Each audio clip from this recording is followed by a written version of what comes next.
channel. Please don't skip the ads, at paki-like naman, share at subscribe mo na rin, salamat. Kabanata 831 Kabanata 840 Kapag nabuksan ang bakal na bentilador, ang mga kaluluwa ng mga patay ay dumating. Sa oras na ito, napasandaw si Merongshi sa mga braso ni Jingzi, marahil dahil sa takot, bahagyang nagkibit-balikat ang kanyang mga balikat, at hinawakan ni Jingzi ang kanyang kamay. Ramdam mo ang pawis na tumutulo mula sa kanyang mga palad. Marahang pinisil ni Jingzi ang kanyang kamay at inalo, huwag kang mag-alala, nandito ako, magiging maayos ang lahat. Tumango si Merongshi at medyo bumuti ang pakiramdam, habang si Jingzi ay nakakunot ang noo, iniisip kung paano makakatakas. Batas! Sa oras na ito, sinabi ng lalaking nakasombrero, pinagkatiwalaan ako ng iba, at bilang isang bagay ng katapatan, gusto kong kunin ang ulo ng babaeng ito. Sa bibig ng lalaki, ang pagkuha ng ulo ng ibang tao ay kasing dali ng pagkuha ng repolyo at labanos, na hindi makapagsalita. Napangiti si Jingzi matapos itong marinig at sinabing, ipinagkatiwala ng iba. Natatakot ako na kinuha mo ang pera ng ibang tao para gawin ang mga bagay para sa kanila, tama ba? Ba, kailan pa naging short of money ang soul-destroying fan ko? Boy, how dare you think that? Ayoko nang mabuhay. Soul-breaking fan. Pagkatapos magsalita ni Jingzi, ang may peklat na mukha ng lalaking nakasombrero ay labis na nagalit, na parabang maaari siyang tumakas anumang oras. Si Merongshi, na nasa harap niya, ay nataranta, ang tagahangang nagwawasak ng kaluluwa. Siya pala ang tagahangang nagwawasak ng kaluluwa. Haha, maganda ang paningin ng batang babae na ito. Nabalitaan ko na mag-iiwan ako ng buong katawan para sa iyo mamaya. Tungkol sa batang ito. Haha. Ang lalaking nakasombrero ay 2 beses nang inisyon, ngunit hindi siya pinansin ni Jingzi at nagtanong, sino ang soul-breaking fan? Siya ay. Pagkatapos ay ipinaliwanag ni Merongshi sa mahinang boses, at ang lalaking nakasombrero ay tila gustong makita. Base sa kanyang takot matapos marinig ang kanyang pangalan, hindi siya kumilos, ngunit tumingin lang sa kanila. Matapos pakinggan ang paliwanag ni Merongshi, napagtanto ni Jingzi na ang soul-destroying fan ay isang mamamatay tao, at isa rin siyang mamamatay tao na may napakalakas na kasanayan sa martial arts, dahil ang kanyang sandata ay ang iron fan sa kanyang kamay. May mga tsismis sa mundo na kapag binuksan ang bakal na pamaypay ay darating ang mga kaluluwa ng mga patay, kaya tinawag itong, the soul-destroying fan. Ang kanyang soul-breaking fan. Walang nakakaalam kung saang sekta nagmula ang soul-destroying fan. Ang alam lang ng lahat ay taga-Nangki siya. Siya ay isang mamamatay tao nung siya ay bata pa. Basta may pangako ang iba na gusto niya, papatay siya para sa iba. Habang parami ng parami ang napatay ni Duan Hanshan, ang kanyang martial arts skills ay lalong tumataas, at naging mas mahirap ang pag-recruit sa kanya, kaya ang kanyang alamat ay nanatili pa rin sa mundo. Ito ay naging isang profesional na mamamatay, ngunit sino ang magpapadala sa kanya upang patayin si Merongshi? Mapurol ang iniisip ni Jingzi. Nang makita si Jingzi na nakasimangot, naisip ng soul-destroying fan na natatakot siya, kaya ang inisyo niya, natatakot ka ba? Bago makasagot si Jingzi, sinabi ni Merongshi ng malakas, sino ang gustong pumatay sa akin? Sinulyapan siya ng soul-destroying fan at sinabi sa malalim na boses, ang isang tanong ay sapat lang para patayin ko ang isang tao. 2 lang kayo. May sapat akong dahilan para patayin ka. Sa tingin mo ba sasabihin ko sa iyo? Kung gayon, ano ang ipinangako nila sa iyo? Ibibigay ko ito sa iyo ng 2 beses. Ngumisi si Duan Hanshan, hindi mo maibibigay sa kanila ang kaya nilang ibigay sa akin. Ako si Reyna Yayaw, ano ang hindi ko maibibigay sa iyo? Maaari mo bang bigyan ako ng Immortal Transformation Pill? Halika na. Tumingin si Duan Hanshan kay Merongshi at malamig na sinabi. Elixir of Transformation. Tinitigan ni Merongshi ang soul-destroying fan at binibigkas ito ng ilang beses. Bigla niyang naisip ang buong kwento at sinabing may walang magawang ngiti, ang mabubuting kapatid ko pala ang gustong mamatay ako. Haha, ikaw ang Reyna at ikaw ang Reyna. Paano na? Kung ikaw ang Reyna, ibibigay mo ba sa akin ang elixir? Kung nangako kang ibibigay ito sa akin, kaya kong iligtas ang iyong buhay. Kinagat ni Merongshi ang kanyang labi at sinabing, ang elixir na ito ay pagmamay-ari lamang ng ating Reyna ng Yayaw Kingdom. Pwede ba? Garantiya, kung papatayin mo ako, mabibigyan ka ba nila ng Immortal Transformation Pill? Haha, hindi ko malalaman hanggat hindi kita napapatay. Nang makitang hindi kailanman binanggit ni Merongshi ang pagbibigay sa kanya ng Immortal Transformation Pill, napagpasyahan na ni Duan Hanfan na sa hinaharap walang pagkakataon para sa kanya dito. Noong una ay naisip niya na kung siya ay natatakot at sumang-ayon dito ng direkta, ito ay magliligtas sa kanya ng problema, ngunit ngayon ay tila hindi ito posible. Senyor, dahil ikaw ay isang Jiangho na tao, at ako ay isang Jiangho na tao, pagkatapos ay sundin natin ang mga patakaran ng Jiangho. Anong uri ka ng Jiangho? Malamig na bamantong hininga si Duan Hanshan, bagaman wala akong pakialam sa Jiangho affairs, pero ilang araw na akong nasa Jingzhou. Halatang opisyal ka ng Angwo. Ano ang ibig mong sabihin ng Jiangho? Senyor, hindi ko alam. Bagamat opisyal ako ng Imperial Court, mayroon din akong ibang pagkakakilanlan ng tamang tagapagtanggol ng Tiandi Sect. Ang bagong martial arts leader ngayong taon ay ang ating Tiandi Sect. Bahagyang tumanggo si Jingzi, nakaramdam ng pagmamalaki. Iisang pamilya daw ang lahat ng sekta sa mundo. Dahil manloloko din ang lalaking ito, kailangan niyang bigyan ang sarili niya ng mukha, di ba? Tiandi Sect. Anong klaseng sekta yan? Leader ng martial arts. Sino iyon? Namula ang mukha ni Jingzi, at kung isa sa alang-alang na ang soul-destroying fan ay mula sa Southern Qi, maaaring hindi siya interesado sa martial arts competition ni Angwo. Malinaw niyang alam, kaya matiyagang ipinaliwanag niya, Senyor, ang pinuno ng martial arts na ito ay pinasimula ng 4 na pangunahing sekta ng Angwo. Ang ibang mga sekta. Hindi ko alam, kaya kailangan mo bang sabihin sa akin? Pinutol siya ng nakakasira ng kaluluwang fan. Isang martial arts competition. Maliban kina Pei Chunjing at Ming Ji, sino pa bang kung fu ang makikita? Wala kang ang alam kahit konting kung fu. Parang ang Tiandi sect mo ay hindi isang top-notch sect. Mula dito, makikita na ang Angwos I'm afraid the sect is gone too. Si Jingzi ay orihinal na nagplano na ilabas sina Pei Chunjing at Master Mingji upang bumuo ng isang relasyon, ngunit pagkatapos marinig ang sinabi ng soul-destroying fan, hindi na niya ito planong sabihin pa. Ang soul-destroying fan ay tumangala sa langit at naiinip na sinabi, matagal na akong hindi nakikipag-usap sa sinuman. Pagod na ako. Papatayin kita ng mabilis para makapunta ako sa Yayao Kingdom para kunin ang Immortal Transformation Pill. Sinabi ni Jingzi dito na ano nga ba ito ay nakapukaw din ng matinding interes. Sa kasamaang palad, hindi ngayon ang oras upang itanong ito. I cheer up lang kasi parang hindi maiiwasan ang next fight with this soul-breaking fan. Ngunit ang nakapagtataka sa kanya ay kahit na ang panloob na lakas at mental na kakayahan ng kanilang Tiandi sect ay maaaring hindi makita ng iba ang kanilang paglilinang, nang sila ay nasa ilalim ng Changsheng Mountain, nakita ito ng 2 halimaw ng tungtian. Naisip niya na ang ganitong uri ng kasanayan ay hindi gumagana para sa Grandmaster. Ngunit ngayon ay hindi na makikita ang soul-breaking fan, maaaring ang kanyang kasalukuyang kakayahan ay higit na mas mahusay kaysa noong nakasalubong niya ang 2 halimaw ni tungtian, kaya hindi makikita ang soul-breaking fan. Pero ayos lang, nahuli lang siya nito. Marahil sa nakikitang hindi alam ni Merong Shi o ni Jingzi ang martial arts, hindi ito sineseryoso ng soul-destroying fan at direktang kumilos. Ang itim na bakal na pamaypay sa kanyang kamay ay lumipad patungo kay Merong Shi. Sa mga mata ni Merong Shi, napakabilis ng bakal na pamaypay na hindi man lang makakurap. Malapit na ang bakal na bentilador, ngunit hindi siya natakot dahil alam niyang naroon si Jingzi. Walang mangyayari sa likod niya. Hindi tulad niya, ang Iron Fan na ito ay masyadong mabagal sa opinyon ni Jingzi. Hindi man lang niya naisip na yakapin si Merong Zaifei. Ainal-alayan lang siya nito at bahagyang tumalikod bago nagtago. Ang soul-destroying fan ay nagpakawalan ng nagulat na tunog matapos makaligtaan ang suntok. Kabanata 832, ang pinakamahusay na depensa sa mundo, unang update, mangyaring iboto ako. Itinuturing ng soul-destroying fan ang kanyang sarili na isang maprinsipyong mamamatay. Hindi siya basta-basta papatay ng walang angkop na dahilan, kaya hindi niya piniling gawin ito sa isang tea shop. Kaya naman, pagkapasok sa tea shop, hindi siya nagmamadali. Mula sa punto ng view ng soul-breaking fan, napakadaling harapin ang 2 walang armas na lalaki at babae na hindi marunong martial arts. Ito ang dahilan kung bakit diretsyo niyang ibinato ang bakal na pamaypay. Ayon sa kanyang paghuhusga, bagaman hindi mabilis ang takbo nitong bakal na pamaypay, sapat na para patayin ang lalaki at babae. Ngunit hindi niya inasahan na maaagaw ni Jingzi si Merong Shi ng ganoon kadali. Kaya sinabi niya, at binawi ang bakal na pamaypay. Sa halip na kumilos kaagad, tumingin siya kay Jingzi at sinabing, alam mo talaga ang martial arts. Hindi ko sinabi na hindi ko gagawin. Soul-destroying fan, muli siyang dumaing, sino ang iyong Panginoon? Minsan sinabi sa akin ng aking amo na huwag sabihin sa iba kung sino siya. Syempre, kung talagang gusto mong malaman, hindi ibig sabihin na hindi ko sasabihin sa iyo, maliban kung. Sinadya ito ni Jingzi, at nagtanong ang soul-destroying fan tulad ng inaasahan, maliban kung ano. Maliban na lang kung maipapangako mong hindi ko siya papatayin ngayon. Tinuro niya si Merong Shi. Matapos marinig ito, nahanap na ito ng soul-destroying fan. I can tell, you are such an infatuated kid. When you have this opportunity, hindi mo iniisip ang sarili mo, kundi isang babae. You only asked me to let her go, what about you?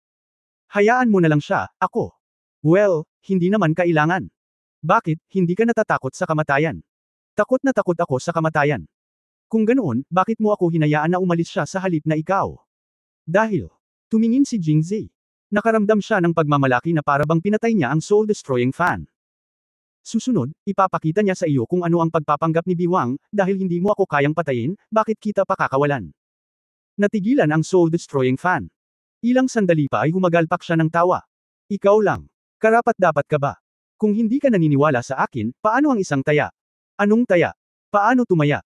Pastahan ka na hindi mo ako mapapatay sa loob ng quarter ng isang oras. Kapag nanalo ako, hindi mo na kami mapapatay ulit. Kung matalo ako, hahayaan ka naming gawin ang lahat ng gusto mo. Okay.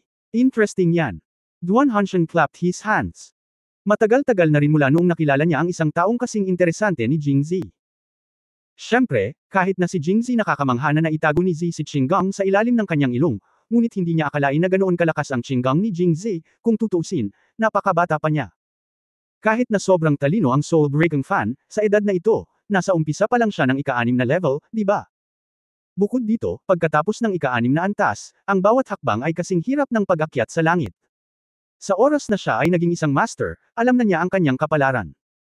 Gayunpaman, napakabilis nito, at ang naranasan niya sa prosesong ito ay hindi isang bagay na kayang tiisin ng mga ordinaryong tao. Tapos pumayag si Senior, di ba?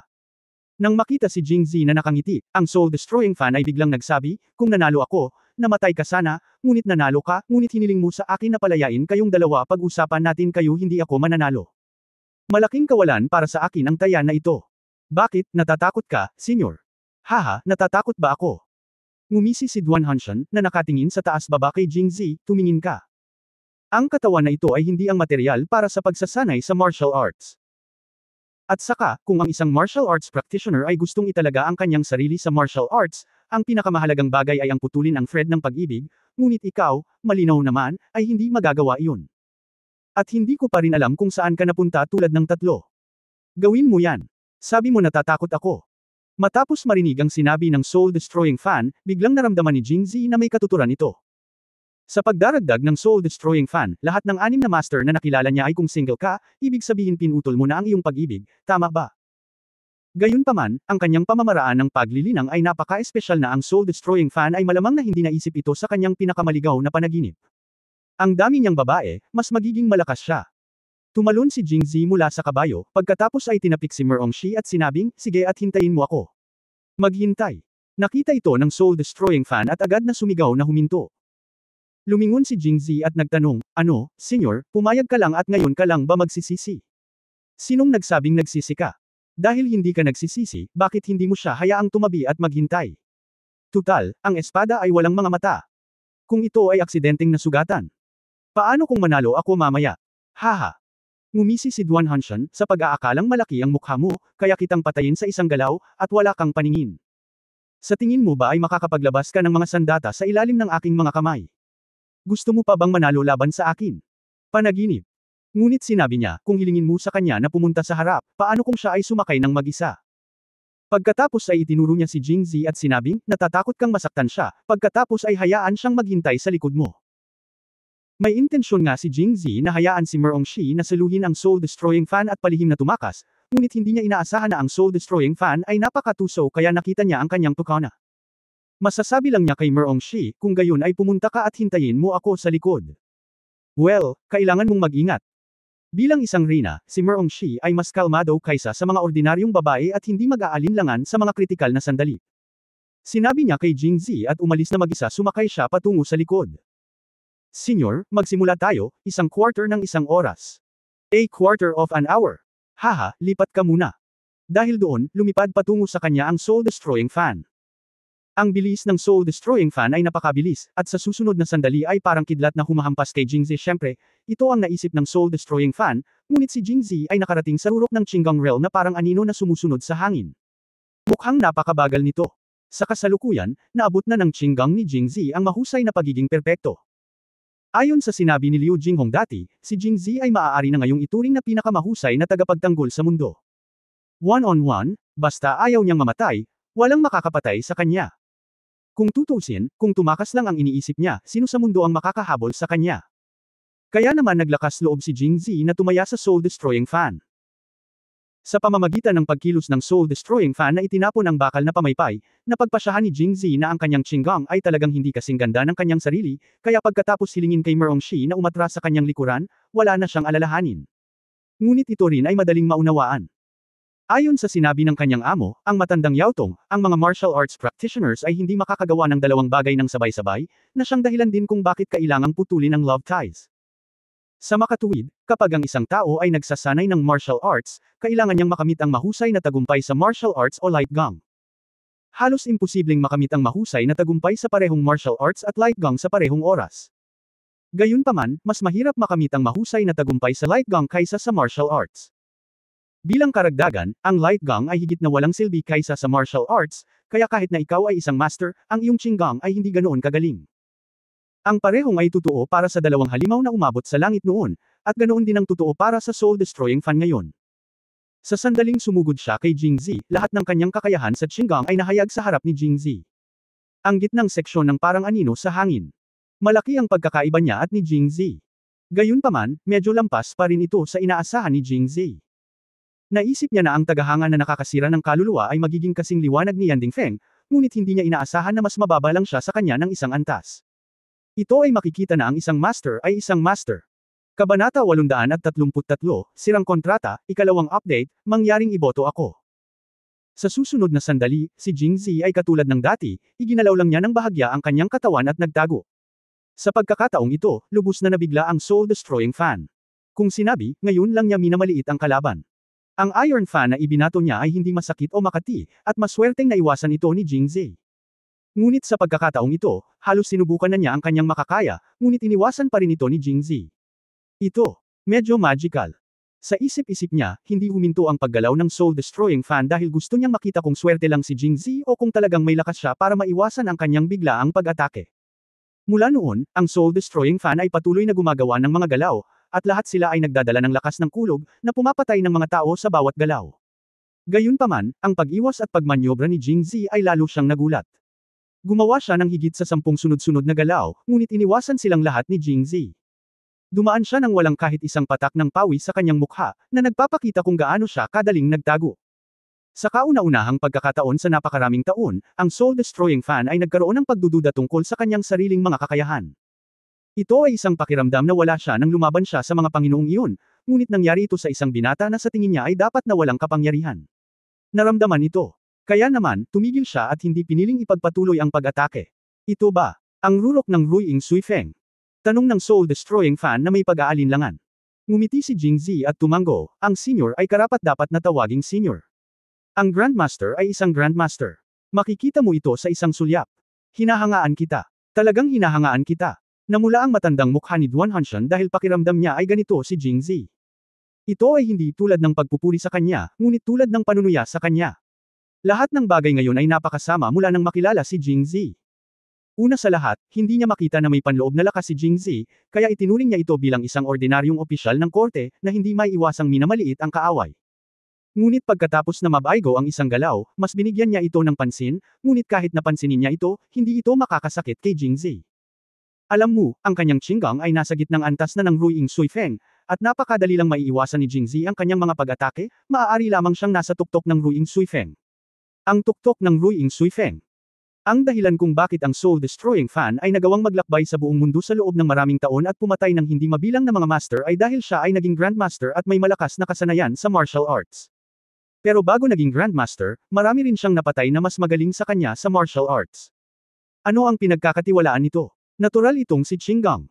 Ang soul-destroying fan ay may isang kalamangan sa iba pang martial arts practitioner, at iyon ay ang kanyang Qing Kung Fu.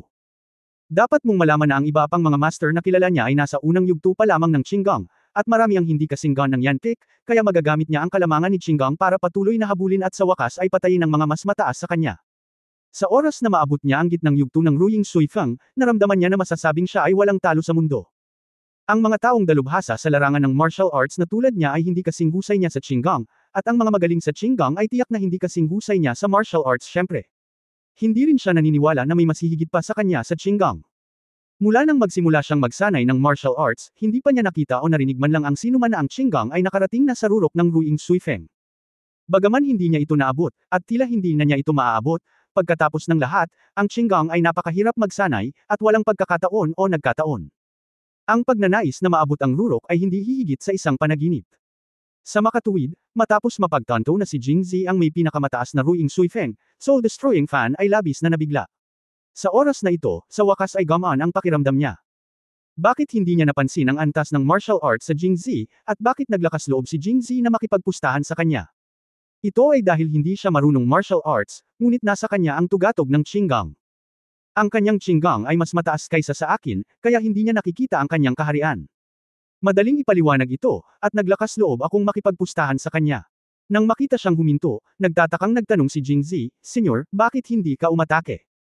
Ang oras ng taya natin ay quarter of an hour lang. Kung magsasayang ka pa, hindi na magiging sapat ang oras na ito." Walang pakialam na sabi ni Soul Destroying Fan. "Anak, narating mo na ba ang tuktok ng iyong Qinggang na parang anino sa hangin?" Nakangiting tumanggo si Jingzi, "Senyor, maganda ang iyong paningin. Naabot ko lang ang rurok ilang taon na ang nakararaan. Hindi ito dapat banggitin. Hindi ito nagkakahalaga ng pagbanggit." Puno ng itim na linya ang mukha ni Duan Hanshan. "Kung naabot mo na ang rurok ng Qinggang nang wala pang 20 taong gulang ka, at sasabihin mo pa rin na hindi ito karapat-dapat na banggitin, hindi ba dapat mamatay ang ibang mga martial arts practitioner? Kung tutusin, maraming tulad niya na lampas na sa 60s pero hindi pa nakakarating sa peak, o imposibleng maabot ang peak." Ang mga salita ni Jingzi ay walang alinlangan na napakalakas. Pero ang mas nakakairita ay ang pagpapanggap niyang ayos lang, nakakairita. "Ikaw ba ay 20 taong gulang ngayong taon?" Muling ngumiti si Jingzi, "Junior, 18 pa lang ako ngayong taon. Pagkatapos ng bagong taon, magiging 19 na ako. Senior, sa tingin mo hindi na ako bata? Mayroon akong panloob na lakas. Karaniwan ba ito?" Itinaas ni Duan Hanshan ang kanyang ulo at sumulyap kay Jingzi. Kung hindi lang magkaiba ang posisyon ng dalawang tao, sinabi niyang, "Matagal na kitang hinahangaan." Sa oras na ito, hinimok muli ni Jingzi, "Senyor, malapit na ang quarter ng isang oras. Huwag kalimutan ang ating taya. Kung hindi ka aatake, maaari tayong umalis mamaya." Umalis? Sino ang nakakaalam? Malamig na ngumiti ang Soul-Destroying Fan, "Ang sa tingin mo ay kahanga-hanga. Boy, maaabot mo ang rurok ng Ruying Soy Fang sa murang edad, dapat kang maging mas mayabang. Ayokong maging masyadong malaki. Kung titingnan mo ngayon, kung gusto kitang patayin, walang alinlangan na napakahirap. Pero hindi imposible. Kung tutusin, si Qinggang lang ang kilala mo, pero wala kang internal martial arts. Kung habulin kita ng buong puso, kahit na makapangyarihan ka sa Qinggang, hindi ka magkakaroon ng pisikal na lakas para magtagal. Ano ang maaari mong gawin upang patayin ang batang babae? Bukod dito, kung susubukan mong gamitin si Qinggang para tumakas kasama ang babaeng iyon sa iyong mga bisig, katumbas ito ng pagpapawalang bisa ng iyong martial arts. Hindi mo maaabot ang pinakamataas na antas ng Ruying Suifeng, lalo na ang pagtakas. Matapos magsalita ng prangka si Soul Destroying Fan, si Jingzi ay natigilan saglit at nagtanong, "Senyor, nakipagpustahan kami. Kung hindi mo ako mapatay pagkalipas ng quarter ng isang oras, hindi ka na mahihirapan. Nandito na tayo." Matapos marinig ito, ang Soul Destroying Fan ay tumingin kay Jingzi na para bang siya ay isang tanga. "Hindi mo talaga akalain na kahit manalo ka, papakawalan ko talaga kayong lahat, di ba? Ano? Bilang isang master, alam ba ng senior kung paano panatilihin ang kanyang mga salita? Kung ikakalat, hindi ba matatakot ang mga nakatatanda na kutsain at itakwil ng iba?" Nahulaan na ni Jingzi ang kahulugan ng Soul-Destroying Fan, naging malamig ang kanyang boses, at iniisip niya ang pinakamasamang posibilidad. Matapos marinig ang Soul-Destroying Fan, ngumisi siya na parabang nakarinig siya ng isang malaking biro, "Tinatawanan mo ba ako? Sino ang naglalakas loob na pagtawanan ako? Sa mundong ito, lakas ang nagsasalita para sa sarili niya. Kung sino man ang maglalakas loob na pagtawanan ako, papatayin ko na lang siya. Sa palagay mo ba ay may mga taong nang ahas pang pagtawanan ako? Kung gayon ang ibig sabihin ng senior ay hindi siya sumusunod sa taya, di ba?" Napaatras si Jingzi ng 2 hakbang. Talagang hindi niya inaasahan na ang Soul-Destroying Fan, isang master kung tutusin, ay magiging napakawalanjiya. Palihim na lamang niyang napagplanuhan ang susunod na plano sa kanyang puso. Chapter 834 na You Deserve to Die, First Update, Please Vote for Me. Sumunod, muling nagtanong si Jingzi, "Kung gayon, ano ang ibig sabihin ng senior ngayon?" Ang Soul-Destroying Fan ay nag-isip sandali at sinabi, "Well, ang dahilan kung bakit ka kung ano ka ngayon. Tiyak na uminom ng ilang uri ng gamot para sa iyong Qinggang, tama ba?" Habang si Jingzi ay natigilan, pinaikit ni Duan Hanshan ang kanyang mga mata at sinabing, "Huwag mong subukang magsinungaling sa akin, dahil naglalakbay ako sa buong mundo sa loob ng maraming taon, at wala pa akong nakikita. Paano mo nakamit ang gayong magaan na kasanayan? Masasabi ko sa isang sulyap." Pagkatapos sabihin ito, bahagyang tumango si Duan Hanshan, nakaramdam ng labis na pagmamalaki. Kinurot ni Jingzi ang kanyang mga labi at sinabing, "Dahil napakalakas ng senior, dapat alam niya kung ano ang kinakain ko, di ba? Ano ang hinihiling mo?" Ang Soul-Destroying Fan ay agad na napatigil sa tanong, bamuka ang kanyang bibig, hindi nakaimik. Tama pa rin ang pagsusuri niya. Sa pambihirang talento at napakaraming pakikipagsapalaran at karanasan, pagkatapos lamang ng edad ng tadhana na siya ay tunay na umabot sa antas ng isang master. Ipinapakita nito kung gaano kahirap magsanay. Ang pagsasanay ng Qinggang ay mas mahirap kaysa sa martial arts. Ang rurok ng Ruiying Suifeng ay masasabing master level ng martial arts. Kahit na sinimulan ni Jingzi ang pagsasanay nito mula sa sinapupunan ng kanyang ina, wala pang 20 taon na niya itong ginagawa. Paano kaya niya ito makakamit? Nasa tuktok na ba si Ruiying Suifeng? Kung sasabihin mo sa akin ang ganitong bagay, walang maniniwala. Ngunit ang bagay na ito ay totoo, kaya ang soul-destroying fan ay nag-isip ng droga. Pagkatapos ng lahat, kung may mga gamot na tutulong kapag nagsasanay ng kung fu, ang epekto ay magiging doble ng resulta sa kalahati ng pagsisikap, at gayon din sa pagsasanay ng Qinggang. At naabot ni Jingzi ang rurok ng Ruiying Suifeng sa murang edad.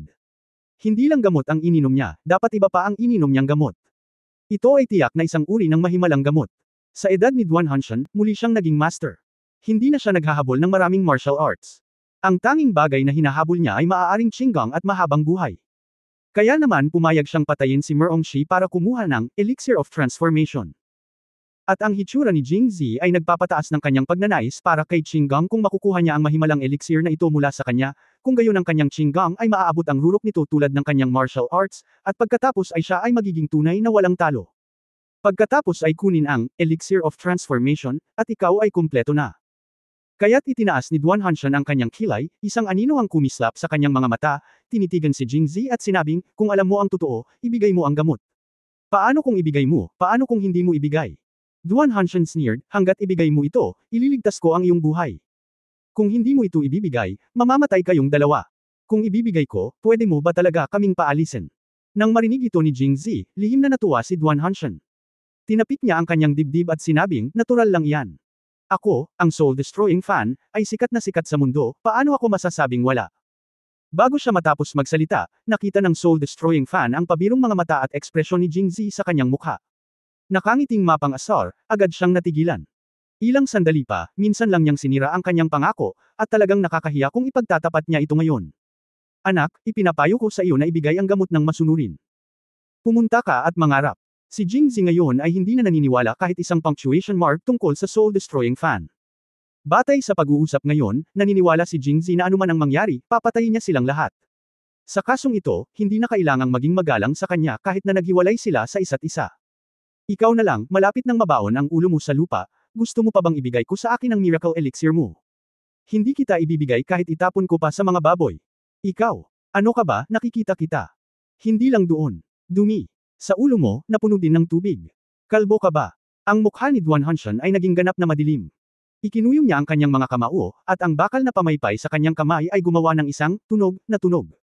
Bahagyang lumutang din ang itim na robe sa kanyang katawan sa mga oras na ito, at ang lahat ng enerhiya sa kanyang katawan ay napuno ng enerhiya, na parang sesebog na. Pareho, nananakot, sobrang nakakatakot. Karapat-dapat kang mamatay.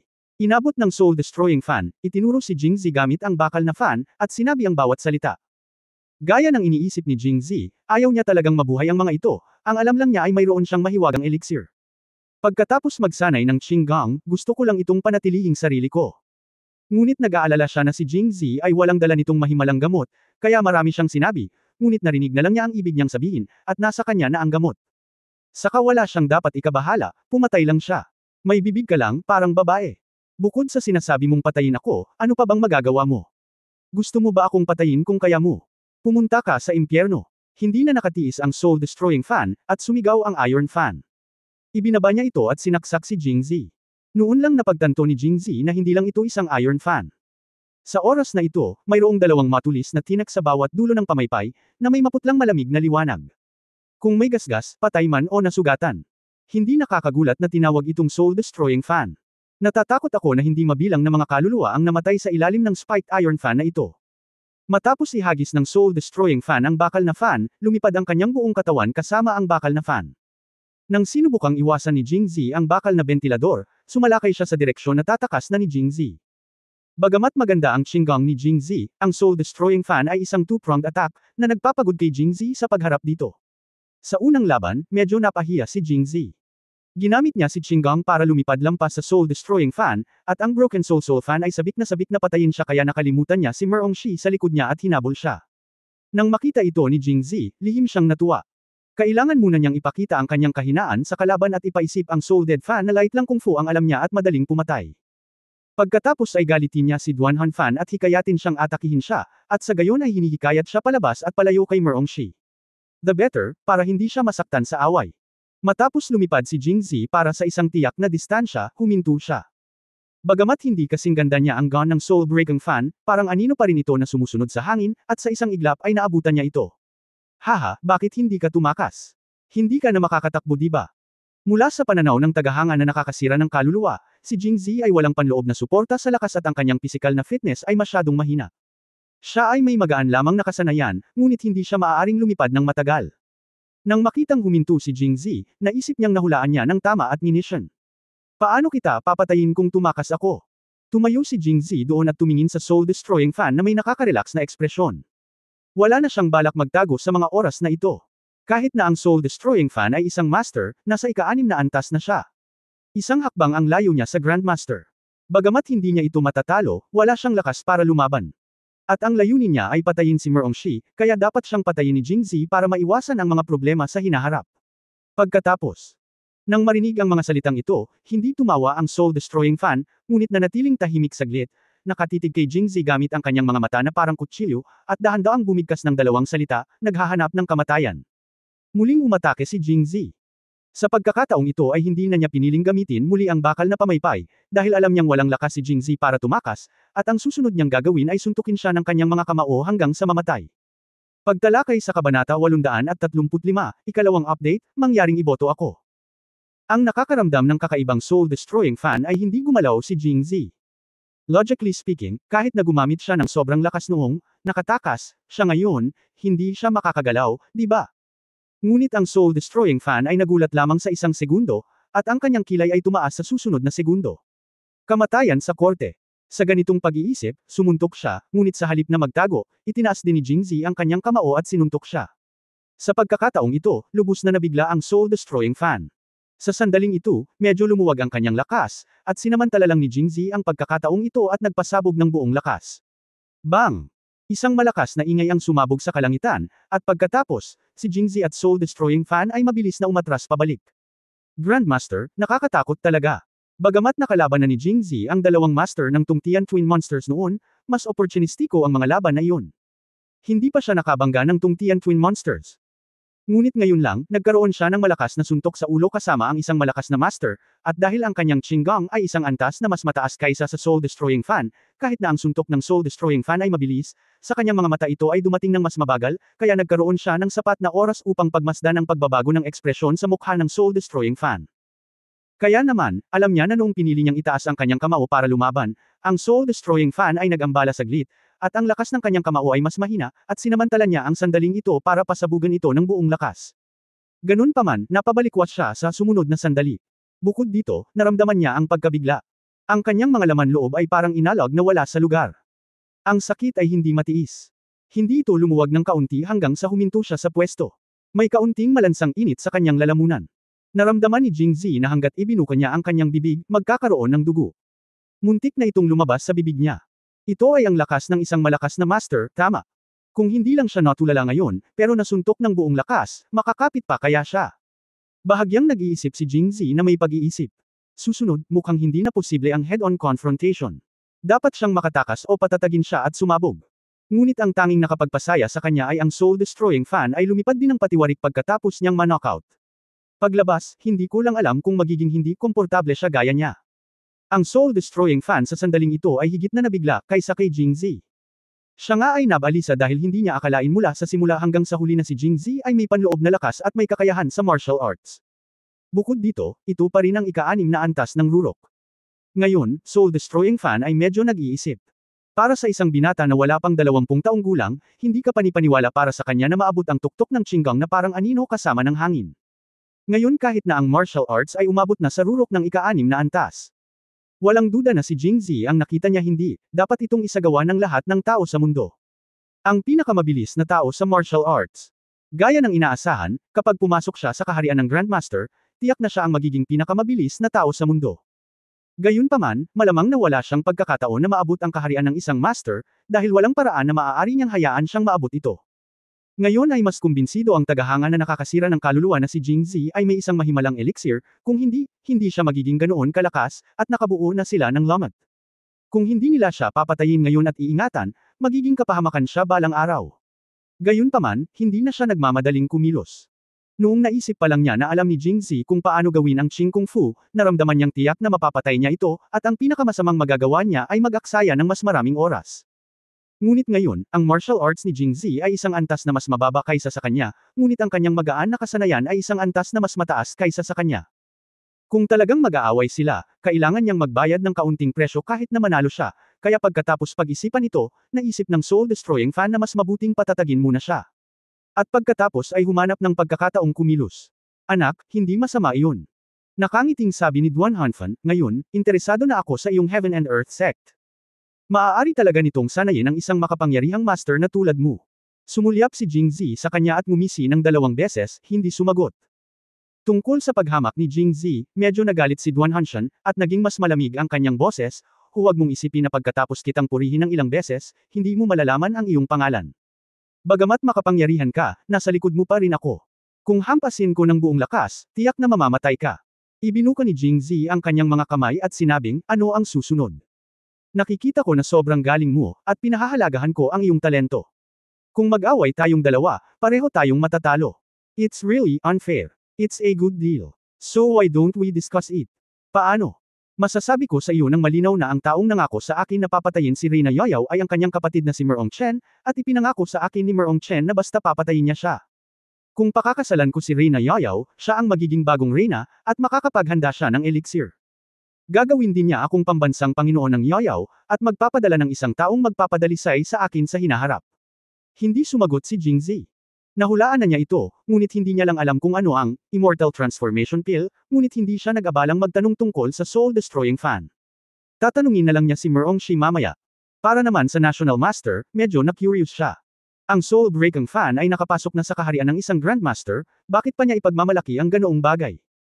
Nagpatuloy ang soul-destroying fan, ngayon ay maipapangako ko sa iyo na hindi ko kukunin ang elixir na ito, at hindi ko gustong patayin si Reyna Yaoyao, ngunit bilang isang presyo, kailangan mong ibigay sa akin ang gamot sa iyong katawan bilang kondisyon. Nang makitang nakatingin si Jingzi sa kanya nang walang sinasabi, agad na idinagdag ni Duan Hanshan, huwag kang mag-alala na magsisinungaling pa ako sa iyo. Kung gusto kong magsinungaling sa iyo, imposibleng sabihin ko sa iyo ang lahat tungkol sa deal kay Merong Chen. Tumanggaw siya na may pananalig, totoo yun. Halatang tuwang-tuwa si Duan Hanshan nang marinig niya ito. Pumayag ka. Tumanggaw si Jingzi at sinabing, wala naman akong magagawa kung hindi ako pumayag, di ba? Ang soul-destroying fan ay ngumiti at tumango, haha, win-win situation ito. Naabot mo na ngayon ang 6th level pick at isang hakbang na lang ang layo mula sa Master Realm, kaya ang pananatiling buhay sa oras na ito ang pinakamahalaga sa iyo. At, base sa relasyon mo kay Queen Yaoyao, tiyak na pakakasalan ko siya, kaya hindi ba tiyak na ang elixir sa royal family ng Yaoyi ang kikitain mo? Tumango ulit si Jingzi at sinabing, bueno, kung hindi mo sinabi sa akin, hindi ko akalain nakikita ako ng ganito kalaki. Haha, bilang isang binata, natural na hindi ka gaanong nag-iisip tulad ng iniisip ko. Kung tutusin, mas marami na akong natawid na tulay kaysa sa nilakad mo. Tinapik ni Duan Hanshan ang kanyang dibdib, ang kanyang mga mata ay nagpapakita ng pagmamalaki, at sa sumunod na sandali, sinabi niya sa malalim na boses, kung gayon, bigyan mo ako ng gamot. Okay. Saglit na nag-isip si Jingzi, na parang nakagawa lang siya ng ilang mahalagang desisyon. General, sinabi sa malalim na tinig, gayunpaman, ang gamot na ito ay ang lihim na gamot ng ating Tiandi sect. Kahit na ang aking nakatatandang kapatid na babae ay wala nito. Kung alam ng aking Panginoon na ibinigay ko ito sa iba, natatakot ako na paalisin niya ako sa Panginoon. Kaya't pinainom ko ang gamot ngayon pagkatapos mong ibigay ito sa iyo, hindi mo dapat sabihin ang bagay na ito kapag lumabas ka, kung hindi, ang aking buhay ay mas masahol pa sa kamatayan. Natural lang yan. Seryosong tumangaw si Duan Hanshan, ngunit minisya niya ang kanyang puso, hindi na kailangan, guro, hintayin mo ako. Pagkatapos mong makuha ang gamot, mamamatay ka. Kabanata 836, Quenching Pill, unang update, mangyaring iboto ako. Sa oras na ito, nagsimulang abutin ni Jingzi ang kanyang mga braso. Ang kabaligtaran na tagahanga na nakakasira ng kaluluwa ay may masayang mukha at matamang nanood, dahil sa takot na mawala ng anumang detalye. Ang gamot na ito ay tinatawag na Quenching Pill. Kinailangan ng aking master ng mga dekada upang pinuhin ito kasama ng iba. Ang gamot ay medyo kakaiba. Gumagamit ito ng apoy bilang gabay. Kahit na ang mga ordinaryong tao ay uminom ng quenching pill na ito, hindi nila ito malalaman. Paano ito kakainin? Walang pakialam na paliwanag ni Jingzi na may seryosong ekspresyon. Bagamat hindi pinansin ni Duan Hanshan, nakinig pa rin siya ng mabuti. Sa oras na ito, uminom si Jingzi ng 4 na quenching pills. Quenching pills daw sila, pero 4 na granada talaga. Matapos itong kunin, naglakad si Jingzi patungo sa soul-destroying fan. Sa sandaling ibibigay niya ito, medyo nag-aatubili ang ekspresyon ng mukha niya. Ang eksenang ito ay nahulog sa mga mata ni Duan Hanfan, at naramdaman niya na ang tempering pill na ito ay napakahalaga kay Jingzi, kung hindi, paano siya mag-iingat. Kaya't makipag-ugnayan kaagad. Si Jingzi ay nag-alinlangan ng mahabang panahon, at sa wakas ay ibinigay ko sa iyo ang 4 na quenching pill na ito. Noong nagsasanay ako ng martial arts, kumuha ako ng 3 sa kabuuan upang maabot ang aking kasalukuyang estado. Mabuting lalaki. 3 tabletas ang aabot sa rurok ng ika-6 na antas. Kung kakainin mo ang lahat ng 4 na ito, hindi mo ba talaga makikita kung magkakaroon ng ibang mundo ang Grandmaster na ito sa hinaharap? Habang iniisip niya iyon ay lalo siyang nasasabik. Sa susunod na sandali, kinuha niya ang quenching pill mula sa kamay ni Jingzi. Ang laki ng quenching pill na ito ay mas malaki kaysa sa mga tabletas na ininom noon ng Broken Soul fan. Ang orihinal na mga tabletas ay maaaring kainin ng maraming beses sa isang kagat, ngunit sa pagsusubo ng tabletang ito, ang paghawak ng 2 sa isang kamay ay ang limitasyon, kaya kailangan niyang gumamit ng 2 kamay upang hawakan ito. Hawakan ng mahigpit ang 4 na pildores sa pagsusubo.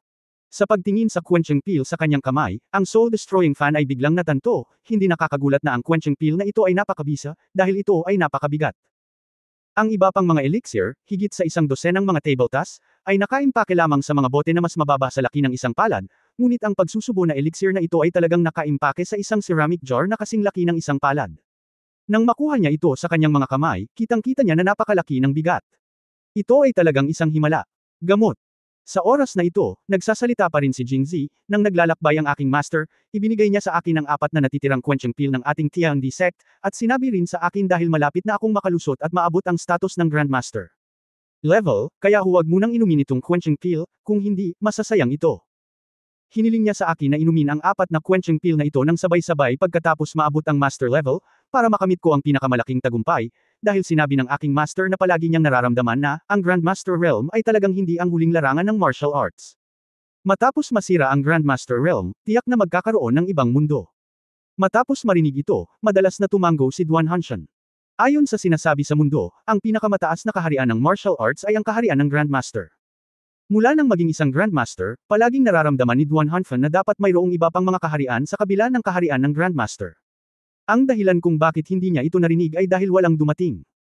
Matapos makilala si Jingzi, naging mas malakas ang ideyang ito. Gayunpaman, medyo na-curious siya at nagtanong, dahil alam ng iyong amo ang lahat, bakit niya ito iniwan sa iyo sa halip na kainin ito? Hindi natarante si Jingzi at nakangiting sinasabi nilang lahat na may prioridad ang pag-aaral ng tao, at may espesyalisasyon sa sining. Ang aking amo ay hindi kailanman nag-practice ng martial arts mula pa noong bata pa siya. Mahilig lang siyang magpino ng elixir, ngunit hindi niya alam ang mga epekto ng elixir na ginawa niya, kaya itinatag niya ang kanyang disc bilang Tiandi sect 2 taon na ang nakalilipas. Naramdaman ito ni Duan Hanshan. Ang pahayag ay maaasahan, pagkatapos ng lahat, hindi pa niya narinig ang tungkol sa Tiandi sect noon. Kung tutusin, ang aking amo ay matanda na at walang panloob na lakas o kasanayan sa martial arts. Kahit na sinubukan niyang uminom ng quenching pill sa kanyang sarili, ang epekto ay magiging minimal, at hindi niya ginasto ang pamamaraang ito, kaya ipinaubaya niya sa akin ang lahat ng quenching pill. Sa pagkakataong ito, ang soul-destroying fan ay tumango ng may kasiyahan, walang duda na naroon siya. Kung gayon kakainin ko ang lahat ng 4 na pildores sa pagsusubo ngayon. Hindi na makapaghintay si Duan Hanfan. Nilagay niya ang 3 quenching pill sa kanyang mga braso, habang hawak niya ang isa. Sa susunod na sandali, handa na siyang isil ang tuktok ng ceramic jar. Buksan mo ito. Nagulat si Jingzi nang makita niya ito. Maghintay. Mabilis siyang pinutol ni Jingzi, hindi ka makakain ng ganito. Sumimangot si Duan Hanshan, kung gayon, paano mo ito kakainin? Ang sabi ko lang, ang dahilan kung bakit tinatawag itong quenching pill na quenching pill ay dahil iba ito sa iba. Iba ito sa mga ordinaryong elixir. Ang gamot nito ay hindi ordinaryong bagay, kundi apoy. Habang sinasabi niya ito, tinanggal niya ang fire seal sa kanyang mga braso. Ilabas mo ang 4 na pildores, gagamit ako ng apoy para mapuko ang gamot para sa iyo, at pagkatapos ay ibigay ito sa iyo. Seryosong sabi ni Jingzi. Kung sino man ang may kaalaman sa kemikal tungkol sa soul-destroying fan, ilalantad niya si Jingzi ng walang pag-aalinlangan, ngunit sa kasamaang palad ay hindi niya ginawa. Walang konsepto ng mga granada sa panahong ito, at karamihan sa mga taong nakakita ng kapangyarihan ng mga granada ay namatay na. Kaya pagkatapos marinig ito, ang soul-destroying fan ay hindi lamang hindi nag-alinlangan kay Jingzi, ngunit sa katunayan ay medyo nasa sabik. Ang taong ito ay napaka-partikular sa mga tao. Kung ganoon ang kaso, mamaya na siya may iwan na may kumpletong katawan. Naisip iyon ng soul-destroying fan at iniunat ang kanyang kamay. Sigurado ka bang gusto mong inumin ang lahat ng 4 na quenching pills ngayon? Hindi mo na kailangang maghintay upang makahanap ng isang liblib na lugar kung saan walang tao sa paligid. Umiling agad si Duan Hanshan. Hindi siya makapaghintay ng ilang sandali. Bagamat naramdaman niyang hindi magsisinungaling si Jingzi sa kanya, sino ang makakagawa ng gaano katumpak ito? Kakainin niya ito sa harap niya. Kung walang epekto, papatayin niya agad. Kung may epekto ito, papatayin din siya kaagad. Okay. Sinindihan ni Jingzi ang apoy at sinabing, pagkatapos ay ilagay mo itong 4 na pildores na pangpamatay at tutulungan kitang sunugin ang mga ito. Hindi na kailangan. Agad na tumanggi ang soul-destroying fan. Hindi niya mapagkakatiwalaan si Jingzi na tulungan siya sa pag-aapoy ng napakamahal na elixir, kaya tinanong niya si Jingzi kung saan matatagpuan ang elixir para sa pag-apoy ng quenching elixir. Pagkatapos magtanong, inagaw niya ang fire seal. Ikaw, tumalikod ka. Kahit na gusto niyang kumain ng napakamahal na elixir sa harap ni Jingzi, hindi niya ito hahayaang mapalapit ng gusto, kung hindi ay hindi siya mapalagay. Maaari kitang gabayan mula sa gilid. Umalis. Naiinip na sabi ni soul-destroying fan. Okay. Napabuntong hininga si Jingzi, medyo, nadismaya, at pagkatapos ay umatras ng 3 beses na may pag-aatubili sa kanyang mukha. Lalong naging proud si soul-destroying fan nang makita niya ito. Mula noon, hawak ni Duan Hanshan ang 2 quenching pill sa kanyang kaliwang kamay at inilagay ang 2 pa sa kanyang dibdib. Pinuprotektahan niya ang mga ito gamit ang kanyang kaliwang braso, na nagpapakita kung gaano niya pinahahalagahan ang 4 na quenching pill na ito. Sa oras na ito, umatras na si Jingzi sa isang lugar na halos 100 metro ang layo mula sa soul-destroying fan. Ang distansyang ito ay natukoy ng soul-destroying fan. Sa kanyang opinyon, mula sa distansyang ito, hindi makatakas o makatakas si Jingzi. Anong banta ang idinudulot nito sa kanya? Ang ekspresyon sa mukha ni Jingzi ay kalmado, ngunit sa katunayan ay masaya na siya. Sa katunayan, kahit na hindi ito hiniling ng soul-destroying fan, gusto niyang umatras. Kung tutusin, ayaw niyang masugitan siya ng hindi sinasadya. Sino ang mag-aakala na ang soul-destroying fan ay magiging loyal at aktibong humiling sa kanya na lumayo? Nakatingin sa soul-destroying fan na nagtaas na ng fire stick, gusto lang sabihin ni Jingzi sa kanya, have a good trip. Kabanata 837 samantalahin ang kanyang sakit at patayin siya. Ikalawang update, mangyaring iboto ako. Sa susunod na sandali, sa ilalim ng tingin ni Jingzi, ang soul-destroying fan ay kinuha ang fire-folding piece, at pagkatapos ay lumapit sa medicine guide ng quenching pill. Sa pagkakataong ito, medyo nanginginig ang mga kamay niya. Siyempre, hindi siya nanginginig sa takot. Kung tutusin, hindi niya alam na ang quenching pill na inakala niyang miracle drug ay isa pala talagang pampasabog na magtutulak sa kanya.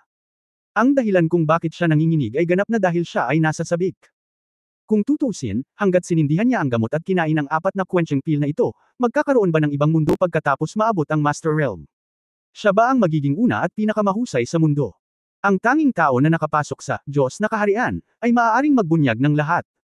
Sumunod, sinindihan muna niya ang 2 quenching pills sa kanyang kaliwang kamay, at saka sinindihan ang 2 sa kanyang mga braso. Nakikinig sa matalim na nasusunog na tunog ng tingga na nagmumula sa tainga, bahagyang nanginginig din ang mga binti ng pamaypay na nakakasira ng kaluluwa. Sa pagkakataong ito, medyo nakaramdam siya ng pagkabalisa sa kanyang puso, ngunit tumangala siya at tapat na tumingin sa taong nakatayo pa rin doon. Hindi ito sineryoso ni Jingzi. Tingnan mo, ang magic na gamot na ito ay isang magic na gamot. Kapag ang gamot ay binuksan, ito ay talagang magdudulot sa mga tao na hindi mapalagay. Nakakamangha. Nang makitang umiinit at naninigarilyo ang gabay sa gamot ng quenching pill, ang soul-destroying fan ay nag-isip ng buong pagmamalaki. Sa kabilang banda, nanlaki ang mga mata ni Jingzi. Dahil ang distansya sa pagitan niya at ng soul-destroying fan ay higit sa 100 metro ang layo, kahit na ang 4 na granada ay makapangyarihan, hindi siya maaapektuhan ng mga ito. Nais niyang panuurin ng mabuti kung paano nasugatan ng 4 na granada ang unang henerasyong soul-breaking fan. Siyempre, ang pinaka-perpektong sitwasyon ay ang soul-breaking fan ay direktang pinasabog hanggang sa mamatay, ngunit ang posibilidad na ito ay maliit. Pagkatapos ng lahat, siya ay isang grandmaster at ang kanyang lakas ay walang kapantay. Maliitin. Natatandaan ko pa na ang 2 tungtian na halimaw ay nasugatan ng sila ay pasabugan ng granada ng sila ay nagbabantay, kaya kung ang soul-destroying fan ay pasabugan ng walang anumang babala, ang mga pinsala ay tiyak na malala. Walang magagawa si Jingzi laban sa isang malusog na Grandmaster, ngunit tiwala pa rin siya laban sa isang takot at malubhang na sugatan na Grandmaster. Sa oras na ito, inabot na niya ang kanyang mga bisig at hinawakan ang Emperor Sword na matagal nang hindi ginagamit, at mayroon pa siyang granada sa kanyang mga bisig kung sakaling may emergency. Samantalahin ang kanyang sakit at patayin siya. Hinintay lang ni Jingzi ang sandaling sumabog ang granada at sumugod, na direktang pinatay siya. Dapat mamatay ang sinumang maglakas loob na samantalahin ang aking babae. Sa oras na ito, itinapon na ng mapagmataas na soul-destroying fan ang fire seal. Nang mapanood ang medicine yin na nasusunog, naglagay siya ng 3 quenching pills sa kanyang mga braso at pinalaya ang kanyang kamay upang buksan ang isang quenching pill, lasapin ang mahiwagang gamot na ito. Biglang pumasok sa kanyang puso ang hindi maipaliwanag na pakiramdam ng krisis. Dahil naging master ang soul-destroying fan, hindi pa siya nagkaroon ng ganoon kalakas na pakiramdam ng krisis. Agad niyang itinaas ang kanyang ulo upang tingnan si Jingzi at nakita siyang nakaunat ang kanyang mga kamay sa kanyang mga braso, matalas ang kanyang mga mata, na parang naghahanda para sa isang pag-atake. Pero kahit ganun hindi naman dapat, diba? Not to mention na ang layo-layo niya sa iyo ngayon, kahit nasa harapan mo siya, hindi siya pwedeng mag-threat sa kanya. Ano sa lupa iyon? Boom! Bago magkaroon ng oras ang soul-destroying fan upang malaman ang dahilan, nakaramdam siya ng kirot sa kanyang dibdib, na sinundan ng malakas na ingay sa kanyang mga tainga. Bilang isang master, kapag nahaharap sa panganib, hindi niya sinasadya na pinalabas ang kanyang tunay na enerhiya upang bumuo ng isang proteksyon na kalasag. Mabilis ang kanyang mga galaw, at lahat ay nagawa sa isang kisap mata, ngunit kahit ganoon, mabagal pa rin siya. Sa bagay, kapag ginawa niya ang lahat ng ito, nakaramdam na siya ng kirot sa kanyang mga braso. Tiniis niya ang sakit at ibinaba ang ulo para tumingin. Mayroon bang anumang quenching pill sa kanyang mga braso o kamay? Ang ingay sa tainga kanina ay dulot ng pagsabog ng ceramic jar ng quenching pill. Hindi inaasahan ng soul-destroying fan na maaaring sumabog ang quenching pill. Ang hindi man lang niya inaasahan ay maaaring sumabog ang isang ceramic jar na kasing laki ng palad. Bakit ito sumabog ng napakalakas at napakasakit? Pakiramdam niya ay hindi mabilang na mga espada ang tumusok sa kanyang buong katawan, lalo na sa kanyang dibdib. Halatang halata ang sakit, at may mga bahid ng dugo. Gusto niyang haburin ang kanyang damit at tingnang mabuti kung ano ang nasaktan sa kanya. Pero halatang wala siyang chance. Dahil katatapos lang ng pagsabog, lumapit si Jingzi na parang kidlat, na may hawak na punyal. Tiniis ng soul-destroying fan ang sakit at ginamit ang iron fan para harangan ang unang pag-atake ni Jingzi. Ngunit sa sandaling ito, si Jingzi ay mas mabilis at mas malakas kaysa dati. Ngayon siya ay tuwang-tuwa at matapang na para siyang nabugbog hanggang mamatay. Ang bawat espada ay mas makapangyarihan kaysa sa huli. Mabilis, ang bawat tibak ay mas matigas kaysa sa isa, at ang bawat tibak ay mas matalas kaysa sa isa. Kaya ang kasalukuyang sitwasyon ay kabaligtaran ng ngayon, na si Jingzi ang pangunahing umaatake at ang Soulbreaker fan bilang ang tagapagtanggol. Bukod dito, ang Soulbreaker fan ay patuloy na umaatres sa ilalim ng matinding opens iba ni Jingzi at patuloy na umaatres sa depensa. Sa tuwing gagamitin ng Soul-Destroying fan ang kanyang Iron Fan para labanan ang mga pag-atake ni Jingzi, nararamdaman niya ang matinding kirot sa kanyang dibdib, at ang dugong sumisiksik sa kanyang dibdib ay lagaslas, na para bang gusto niyang iluwa ito sa kanyang bibig. Kung hindi niya itinikom ang kanyang mga ngipin ng mahigpit at kailangang magsumikap na labanan si Jingzi, nailuwa na sana niya ang ilang subo ng dugo. Ang batang ito, bakit ang bangis niya bigla? Sa oras na ito, sinusumpa na ni Duan Hanshan ang kanyang ina sa kanyang puso. Si Jingzi ay napakalakas, mas malakas kaysa sa inaakala niya. Ang light kung fu ni Jingzi ay umabot sa advanced na antas, na isang antas na mas mataas kaysa sa kanya, kaya ang kanyang bilis ay mas mataas kaysa sa kanya. Bagamat ang martial arts ni Jingzi ay nasa tuktok ng ika-6 na antas, may mga walang katapusang galaw, at ang ilan sa mga ito ay hindi pa niya nakikita. Ito ay normal. Kung tutusin, ni ang mga galaw na ibinigay ni Liu Jinghong o ni Sumo Chen kay Jingzi ay hindi pa kumalat sa mundo. Bilang karagdagan, si Jingzi ay lumahok lamang sa kompetisyon ng martial arts at nakipaglaban sa isang malaking labanan ng grupo kasama ang Western Xinjiang Heavy Cavalry Regiment. Bilang resulta, ang kanyang kamakailang aktwal na kakayahan sa pakikipaglaban ay nasa tuktok nito. Sa makatuwid, napagpasyahan ng Soulbreaker fan na kahit na siya ay nasa isang perpektong estado, hindi niya magagawang labanan si Jingzi ng direkta. Bumangon man siya, baka wala siyang lakas, not to mention na grabe ang sugat niya ngayon. Napaka-despicable nitong batang ito. Kanina lang pala siya nagpapanggap. Una ay nagpanggap siyang ordinaryong tao, pagkatapos ay nagkunwaring hindi siya marunong sa martial arts, at sa huli ay nagpanggap siyang mahina. Ito ang nagbunsod sa kanya upang maliitin ang kaaway kung alam niyang siya ay napakalakas sa simula. Ang soul-destroying fan paano ka maniniwala na ibibigay niya sa kanyang sarili ang mahiwagang elixir na, quenching pill, nang ganoon kadali. Sampain ang, quenching pill. Nang maisip niya ito, nagalit si soul-destroying fan. Naisip niya na dominado na niya ang mundo sa loob ng mahigit na dekada at malamang na nakapatay na siya ng mas maraming tao kaysa alam ni Jingzi. Gayunpaman, napunta siya sa naturang, quenching pill. Kaya niya, gas. Lalong lumakas ang loob ni Jingzi sa kanyang pakikipaglaban, at ang kanyang bilis ay pabilis ng pabilis. Nang makitang nawalan na ng lakas si Duan Hanshan para makatakas, umatras siya ng palayo. Ayaw mo ba akong patayin? Halika at patayin mo ako. Nanunuya si Jingzi habang binubugbog siya, na para bang gusto niya itong asar bago patayin ang fan, at talagang naabot ang kanyang layunin. Sa sobrang galit ko muntik na akong mawalan ng gang. Ikaw lang. Gusto mo akong patayin. Pagkatapos subukan. Sa sinabi nito, tumama si Jingzi gamit ang isa pang espada, diretsyong itinusok ito sa puso ng nakakadurog kaluluwang tagahanga. Tingnan mo kung sino yan. Biglang sabi ng soul-destroying fan, at pagkatapos ay mabilis na umatras pabalik. Lumingon si Jingzi at nanlaki ang kanyang mga mata. Chapter 838, ang mga lalaki ay hindi masama, ngunit ang mga babae ay hindi mapagmahal. First update, please vote for me. Ayon sa mga tagubili ni Jingzi, si Merongshi ay nakasakay pabalik ng malayo, at pagkatapos ay nakahanap ng medyo tagong lugar na pagtataguan, dahil naniniwala siyang natatakot din si Jingzi na maging pabigat kay Jingzi, kaya ang kailangan niyang gawin ngayon ay hintayin si Jingzi na patayin ang soul-destroying fan at kunin siya. Bilang isang reyna, ang kanyang pangkalahatang pananaw at analytical na kakayahan ay mas mataas kaysa sa mga ordinaryong tao. Nang hilingin ni Jingzi kay Merongshi na umalis, si Merongshi ay hindi nag-alinlangan, dahil naniniwala siya kay Jingzi at nadama na dapat tiyakin ni Jingzi na papatayin ang soul-destroying fan, at ang pananatili sa kanyang sarili ay makakagambala lamang sa kanya. Gayunpaman, sa paglipas ng panahon, nag-alala si Merongshi. Bagamat reyna siya ay nagpakita agad siya ng katahimikan na bumagay sa kanyang katayuan bilang isang reyna, ngunit siya rin ay isang babae, at kahit makatwiran siya ay matatalo pa rin siya sa kanyang emosyon sa bandang huli. Lalo na pagdating sa pakikitungo sa sarili niyang mga tauhan na pagdesisyonan na niya na si Jingzi ang lalaki niya simula nang umalis siya sa lungsod ngayon. Kaya nagsimula na naman siyang magpumiglas. Pagkaraan ng mahabang panahon, napatay ba ni Jingzi ang soul-destroying fan, o siya ba ang nasa tuktok? Ang pinakamasamang sitwasyon ay ang soul-destroying fan. Ang ganitong bagay ay tiyak na hindi mangyayari, kung sa pagkakataong iyon, ang soul-destroying fan ay tiyak na mahahanap.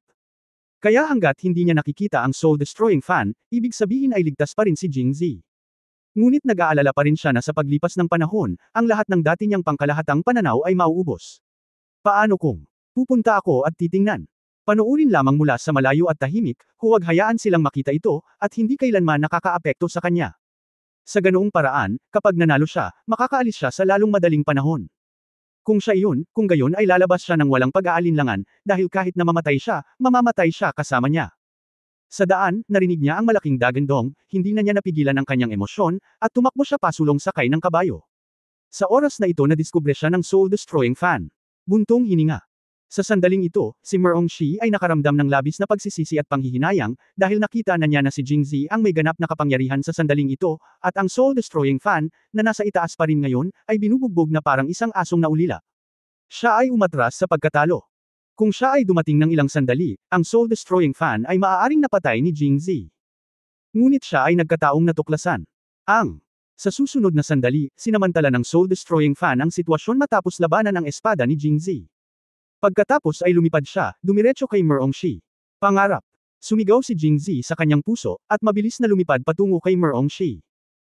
Bagamat siya ay nababalisa, hindi siya masyadong nag-aalala dahil ang kanyang Qinggang ay mas mahusay kaysa sa soul-destroying fan, at sa oras na ito ang soul-destroying fan ay malubhang nasugatan at ang kanyang bilis ay mas mabilis kaysa sa kanyang sarili, kaya si Jingzi ay may buong tiwala sa pagmamadali sa tabi ni Merongshi bago ang soul-destroying fan at protektahan si Merongshi mula sa kanya. Ang parehong pag-aalala ay humahantong sa pagkalito. Nakalimutan ni Jingzi na naisip din niya ang soul-destroying fan. Paano siya makakagawa ng hindi epektibong pag-atake? Sa makatuwid, ang soul-destroying fan sa sandaling ito ay isang maling pagbaril lamang upang ilihis ang atensyon ni Jingzi. Matapos matuklasan na si Jingzi ay talagang pinangunahan niya upang lumipad patungo kay Merongshi, isang pagngisi ang sumili sa kanyang mga labi. Sa susunod na sandali, inipon niya ang lahat ng kanyang panloob na lakas, itinapon ang lahat sa bakal na pamaypay, at itinapon ito. Pumunta ka sa impyerno. Dahil tumatakbo siya patungo kay Merongshi, hindi pinansin ni Jingzi ang silangang direksyon ng soul-destroying fan. Nang muli siyang tumingala, lumipad na patungo sa kanya ang bakal na pamaypay na may mahahabang tinak na nakabukaka. Hindi ba ito masyadong pambata? Ngumisi si Jingzi sa kanyang puso at itinaas ang espada ng emperador. Sa susunod na pag-iisip niya, ang bakal na pamaypay ay maaaring putulin ng kanyang espada. Kung tutuusin, ang kasalukuyang tagahanga na nakakasira ng kaluluwa ay walang lakas na magdulot ng pagbabante sa kanya, lalo pa ang bakal na fan na wala sa kanyang kontrol. Iron Fan. Ngunit sa susunod na sandali, isang pangitain ang biglang nangyari. Nang ang Emperor's Sword ni Jingzi ay tumama sa bakal na pamaypay, naisip niya na ang bakal na pamaypay ay liparin. Sinong mag-aakalang diretsyong sesabog ang bakal na bentilador? Ang mahabang tinak na nakakabit sa bakal na pamaypay ay parang mga nakatagong sandata, lahat ay patungo kay Jingzi. Binaril mula sa direksyon ni Nazi at Merongshi. Sa kabutihang palad, mabilis na nakareact si Jingzi at ginamit ang kanyang panloob at panlabas na puwersa upang harangin ang unang alon ng mga pag-atake mula sa mahabang mga tinek na ito. Gayunpaman, ang mahahabang tinek na ito ay hindi naalis sa pamamagitan ng pagkawalang galaw, bagkus ay parang may ilang mekanismo sa bakal na bentilador na naglabas sa kanila. Puno. Hindi nang ahas si Jingzi na maging pabaya. Ginamit niya ang kanyang panloob na lakas upang harangin ito at pagkatapos ay mabilis na lumipad patungo kay Merongshi. Niyakap siya nito at lumipad paatras at palabas. Dahil naaawa sa kabayong sinakyan ni Merongshi, ang pinakamahusay na magagawa ni Jingzi ay ang kunin siya syempre, maaari lang niya itong hawakan. Sino ang nagmamalasakit sa buhay o pagkamatay ng isang kabayo sa panahong ito? Kaya naman, nang buhati ni Jingzi si Merongshi gamit ang kanyang mga paa sa harap, ang kabayo ay sinaksak at binaril hanggang sa mamatay sa pamamagitan ng kanyang hulihan na mga binti. Ito ay isang kakila-kilabot na trahedya. Si Merongshi ay tumingin sa likod, na may matagal na takot at pagkamahiyain, lahat ito. Kasalanan ko ang lahat. Pa! Iniunat ni Jingzi ang kanyang kamay at sinampal ang bilog at malambot na protrusion ni Merongshi, na gumawa ng malutong na tunog. Dahil nagkamali ka, dapat kang maparusahan. Ang sampal na ito ay magpaparusa sa iyong hindi pagtitiwala sa iyong lalaki. Nakangiting sabi ni Jingzi. Paanong hindi niya maintindihan ang iniisip ni Merongshi sa sandaling ito? Kung wala siyang pakialam sa kanya, bakit isa sa panganib ni Merongshi ang panganib at babalik? Bagamat sinira niya ang kanyang magandang pagkakataon na patayin ang soul-destroying fan, naramdaman pa rin ni Jingzi ang init sa kanyang puso. Sa mga oras ng panganib, ano pa ba ang mas nakakaantig at masaya kaysa sa pagkakaroon ng babaeng nagmamalasakit sa iyo? At kinailangan siyang sampilan ni Jingzi dahil nakikita niyang sinisisi ni Merongshi ang kanyang sarili ng gusto sa oras na ito, kaya ang pagsampal sa kanya ng ganito ay makapagpapalabas ng kanyang pressure. Gaya ng inaasahan, hindi lang nakasimangot si Merongshi matapos siyang bugbugin, kundi medyo na-relax din. Itinaas niya ang kanyang ulo at sinabi na may seryosong mukha, oo, kasalanan ko ang lahat. Kung galit ka pa, pagkatapos ay saktan mo ako muli, saktan mo ako. Hanggang sa hindi ka nagalit. Siyempre matatalo kita. Nakita ni Jingzi na si Merongshi ay mukhang isang maliit na babae, na ibang-iba sa mature at steady look noon, at naramdaman niya na mas cute si Merongshi sa ganito, kaya gusto niya itong asarin. Narinig mo na ba na ang babaeng ito ay hindi binubugbog sa loob ng 3 araw at kailangang pumunta sa bahay upang alisan ng takip ang mga tile? Mukhang kailangan kitang bugbugin paminsan-minsan sa hinaharap. Habang sinasabi niya iyon, nahawakan na ng malaking kamay ni Jingzi ang malambot na protrusion sa likod ni Merongshi, gayunpaman, ang puwersa sa pagkakataong ito ay mas magaan kaysa dati. At pagkatapos ng pambubugbog, hindi nagmamadali o nag-aatubili ang kanyang kamay na umalis. Sa halip, inilagay niya ito doon at nagsimulang gumalaw ng hindi regular pataas-baba, pabalik-balik, kaliwat-kanan. Oo. Si Merongshi, na sinampal ng napakalakas kanina nang hindi gumagawa ng ingay, ngayon ay umuungol, at habang gumagalaw ang masasamang kamay ni Jingzi, siya ay napasigaw ng hindi mapigilan. Gayunpaman, nang ipagpapatuloy na ni Jingzi ang kanyang masasamang panlilinlang, sa wakas ay napigilan siya ng huling piraso ng katwiran ni Merongshi. Hinawakan niya ang kanyang masasamang kamay at nagpout, bakit napakasama mo? Hoy, hindi ginagawa ng mga lalaki yan. Dam, hindi ka mahal ng mga babae. Di ba sabi mo may gusto kang gawin ko sa'yo? Chapter 839 na Simple Love, ikalawang update, mangyaring iboto ako. Nakita muli ni Merongshi ang kawalang hiyaan ni Jingzi.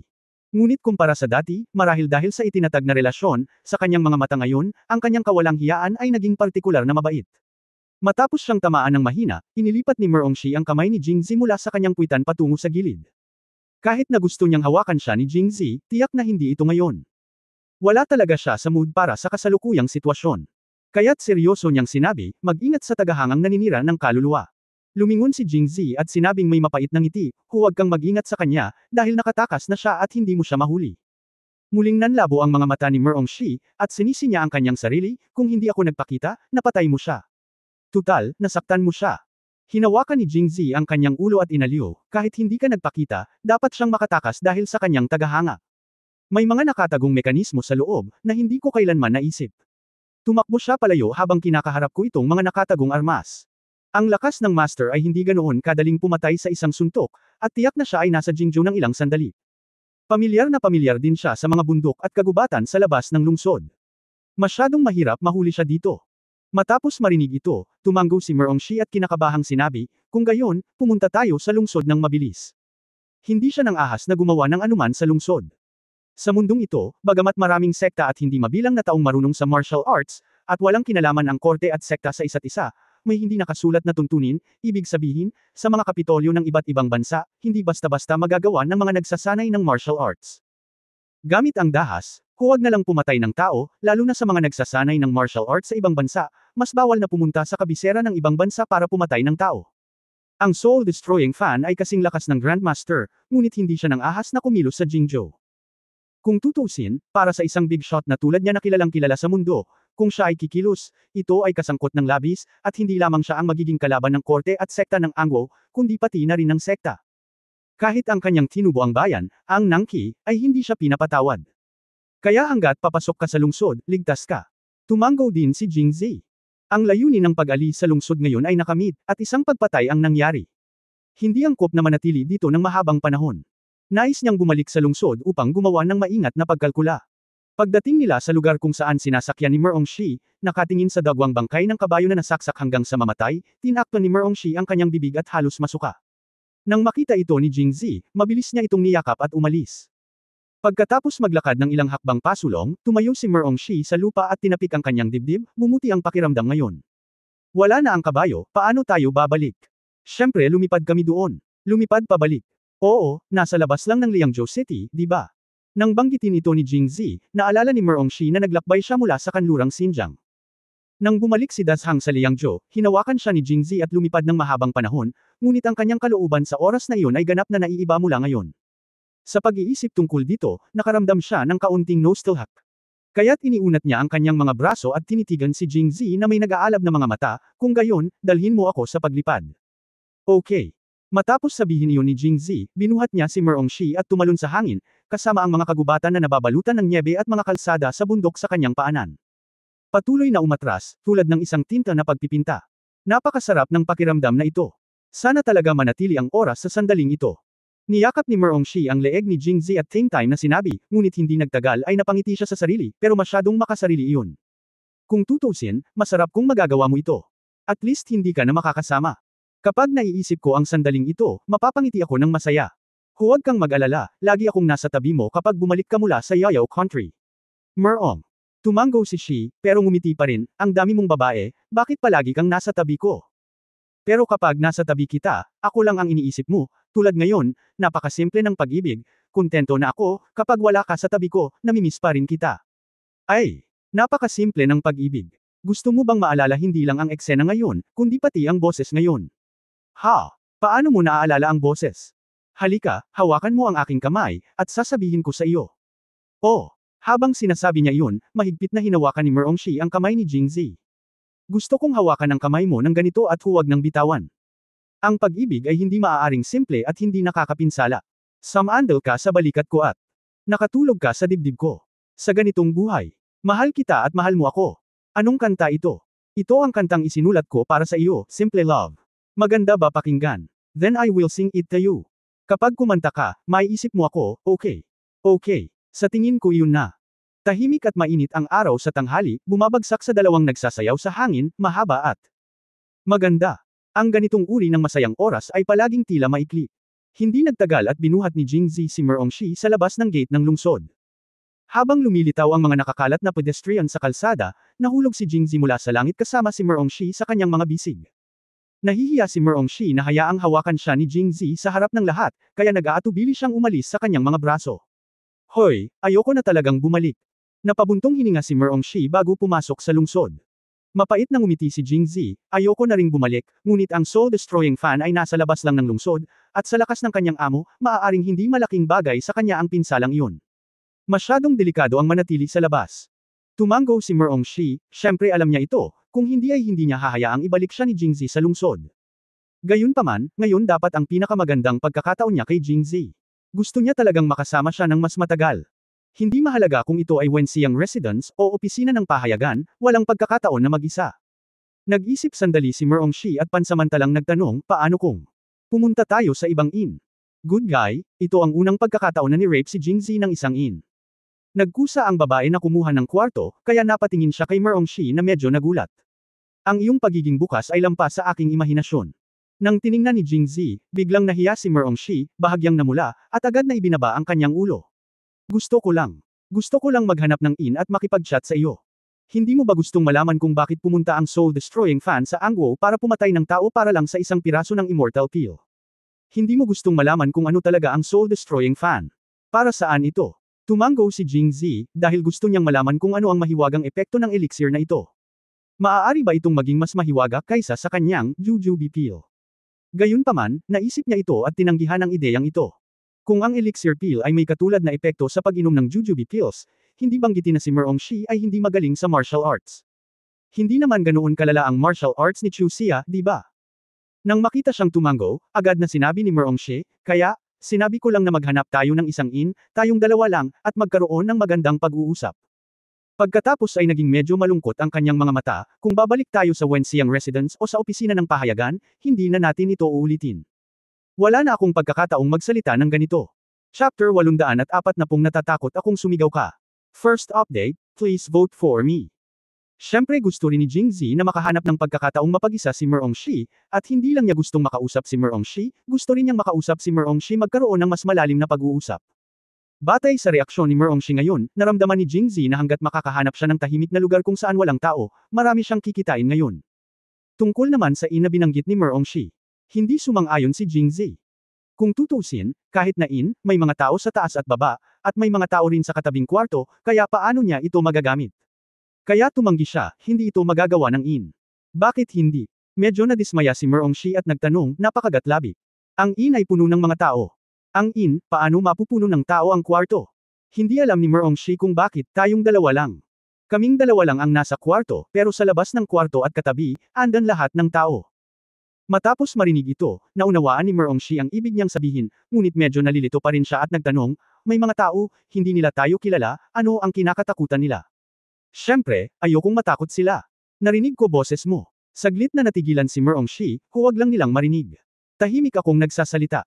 Hindi bagay sa pagsasalita ng tahimik. Natatakot ako na makontrol mo ito kapag sumisigaw ka. Hindi. Sumisigaw. Lalong naguluhan si Merongshi. Kinagat ni Jingzi ang kanyang mga labi ngunit hindi nagsalita ng malinaw, sa pag-aakalang malalaman mo na kung gaano kabata ang ideyang ito. Napakalakas ko, baka makasigaw ka ng malakas. Kaya sinabi niya, hindi maganda ang inn, ang pinakamagandang lugar ay pumunta sa opisina ng pahayagan, teritoryo ko iyon. Matapos marinig ang mungkahi ni Jingzi sa tanggapan ng pahayagan, agad na nawala ng lakas si Merongshi at sinabing hindi maganda ang opisina ng pahayagan. Hindi ka magaling dyan. Hindi banggitin ng prinsesa at senior na kapatid na babae, napakaraming miyembro ng club, mas maraming tao. Tumawa si Jingzi, tahimik tayo at mag-imbestiga muna.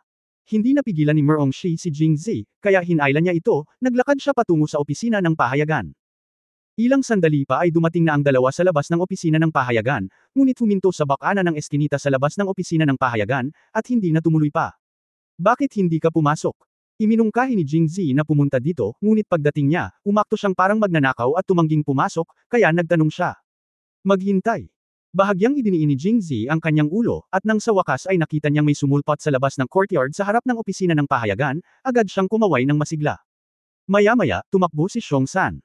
President Jing, nandito ka, bakit hindi ka pumasok? Hindi sumagot si Jingzi, ngunit nagtanong, darating ba ang prinsesa? Siya ay. Malapit nang lumuwa ang talukap ni na Jingzi at Merongshi. Pagkababa, narinig kong muling sinabi ni Xiongsan, pero aalis na ulit ako. Pinigilan ni Jingzi ang pagnanasang bugbugin siya at sinenyasan siyang magpatuloy. Ang kamahalan ng prinsesa ay dumating sa opisina ng pahayagan ng madaling araw tulad ng kahapon. Gayunpaman, pagkaraan ng ilang sandali, si Pangulong Jing ay hindi nakita, kaya't nagpadala siya ng isang tao upang magtanong. Nabalitaan ko na si Pangulong Jing ay lumabas sa Wenxiangzhou noong umaga. Naghintay ang kamahalan ng prinsesa, at nang hindi pa bumalik si Pangulong Jing ng tanghali, bumalik siya. Nang marinig ito, nagliwanag ang mga mata ni na Jingzi at Merongshi. Kung narito si Su Mochen, masasabing walang pagkakataon para sa kanilang dalawa, ngunit kung aalis siya, mas maraming pagkakataon. But she said with some regret, iyon na nga. Sayang naman. Hindi ko inaasahan na aalis ang kataas-taasan. President Jing, kakaalis lang ng Her Royal Highness, at natatakot ako na hindi pa siya nakabalik sa palasyo. Nakikita. Dahil sa sinseridad ni Jingzi, nagboluntaryo si Xiongsan, gusto mo bang puntahan ko ang Her Royal Highness? Tiyak na matutuwa ang kamahalan kapag nabalitaan niyang nasa opisina ng pahayagan si President Jing. Natigilan si Jingzi ng ilang segundo, na para bang kinasusuklaman niya ang bakal. Well, hindi na kailangan. Pagod na ang kamahalan sa pagtakbo ng pabalik-balik ng ganito. Paano hindi nararapat na tawagan siya at pahirapan muli? Oh! Sa sumunod na sandali, pumasok silang tatlo sa opisina ng pahayagan. Dahil bukas ng umaga ilalabas ang huling isyu ng dyaryo ng taon, nalimbag din kagabi ang mga pahayagan sa opisina ng pahayagan. Sinuri ito muli ng lahat ngayong umaga, at hindi ito malaking problema. Sa makatuwid, ang kasalukuyang opisina ng pahayagan ay tila medyo nakakalibang. Tinawag ni Jingzi si Chen Jianan, at ang iba pang miyembro ng club ay nagtipon sa paligid niya. Editor Chen, kumusta ang paghahanda? Naisip ni Chen Jianan na sinisiyasat ni Jingzi ang gawain, at tila may kumpiyansa siya. Ayon sa mga tagubilin ni Pangulong Jing, ang opisina ng pahayagan ay tumatakbo ng normal. At ang huling isyu ng pahayagan bago ang taon ay naihatid na. Pumunta ako sa Wenxiangzhou at hinihintay ko na lang itong mabenta bukas ng umaga. May problema ba? Tinapik ni Chen Jianan ang kanyang dibdib at sinabing, President Jing, huwag kang mag-alala, walang problema.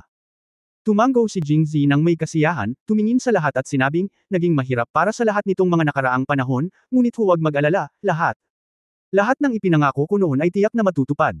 Pagkatapos ay tumingin siya kay Chen Jianan, Editor Chen, inihanda mo na ba ang lahat ng perang hiniling ko sa iyo na ihanda noon? Tumango si Chen Jianan, handa, Pangulong Jing. Okay. Pagkatapos mailabas ang pahayagan bukas ng umaga, magsisimula kaming magbigay ng mga bonus sa pagtatapos ng taon sa hapon, lahat ay mangangailangan ng pera. Salamat, Presidente Jing. Sabay-sabay na sigaw ng lahat ng members. Idiniin ni Jingzi ang kanyang kamay at sinabing, hindi mo na ako kailangang pasalamatan. Ito ang nararapat sa iyo pagkatapos ng napakatagal na trabaho. Bukod pa sa year-end bonus, magdaraos ako ng isa pang piging para sa lahat sa Wenxiangzhou bukas ng gabi. Hindi tayo uuwi hanggat hindi tayo lasing. Pagkatapos ng piging ng selebrasyon, lahat ay maaaring umuwi at magpahinga ng mabuti sa loob ng ilang araw. Pagkatapos ng bagong taon, hindi tayo magmamadali. Hindi tayo opisyal na magbubukas hanggang sa ikapitong araw ng unang buwan ng buwan. Year-end bonus, celebration banquet at annual leave, ipinangako ni Jingzi noon, ngunit walang nagseryoso nito dahil hindi pa nila narinig ang mga bagay na ito, lalo pa ang sinumang gumagawa nito. Sa hindi inaasahang pagkakataon, naalala pa rin ito ni Jingzi at gusto niyang tapusin ito. Ito ay kaya kapanapanabik.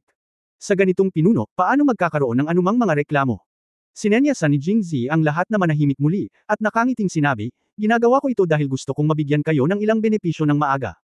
Kung tutusin, magiging abala kayo pagkatapos ng bagong taon. Ang mga sangay ng pahayagan ay nagbubukas sa iba't ibang lugar.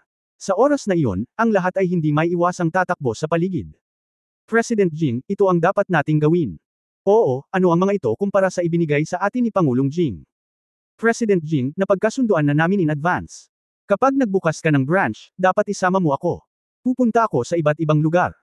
Si Jingzi ay nagbabalak na magbukas ng isang sangay ng pahayagan, at alam din nila na hanggat sila ay pupunta sa sangay, sila ang magiging nangungunang mga pinuno, kaya bakit hindi pawn-laden ang mga bagay-bagay. End of this chapter. For more updates, click on the notification bell.